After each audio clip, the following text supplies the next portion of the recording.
ఈ మధ్యే mister టీజర్తో mega అభిమానులకు మంచి కిక్ ఇచ్చాడు వరుణ్ తేజ్. ఇప్పుడు తన కొత్త సినిమా పోస్టర్తో మరోసారి ఆకట్టుకున్నాడు. మిస్టర్ ఫిదా తర్వాత వరుణ్ నటించబోయే కొత్త సినిమా పోస్టర్ ఈ రోజు లాంచ్ చేశారు. చాన్నాళ్లుగా చర్చల్లో ఉన్న డెబ్యూ డైరెక్టర్ వెంకీ అట్లూరి తీయబోయే సినిమానే ఇది. గతంలో ఫీల్ మై లవ్ అంటూ ఈ సినిమా టైటిల్ గురించి ప్రచారం జరిగింది. అయితే ఈ రోజు టైటిల్ ఏమీ లేకుండానే పోస్టర్ లాంచ్ చేశారు.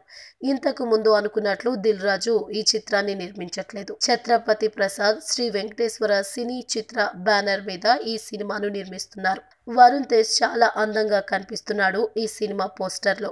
గురువారం అతడి పుట్టినరోజు నేపథ్యంలో విషెస్ చెబుతూ ఈ సినిమాను అనౌన్స్ చేశాడు నిర్మాత ప్రసాద్. స్నేహ గీతంతో పాటు కొన్ని సినిమాల్లో నటించిన వెంకీ అట్లూరి మెగా ఫోన్ పట్టుకోవడంతో అందరిలోనూ ఆసక్తి నెలకొంది. Star music director Devi Sri Prasad ఈ చిత్రానికి సంగీతాన్ని అందించబోతుండటం విశేషం.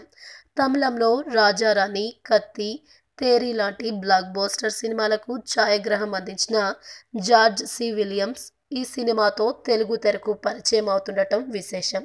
ఈ ఏడాది ఆఖరులో ఈ చిత్రాన్ని ప్రేక్షకుల ముందుకు తేవాలన్నది ప్లాన్.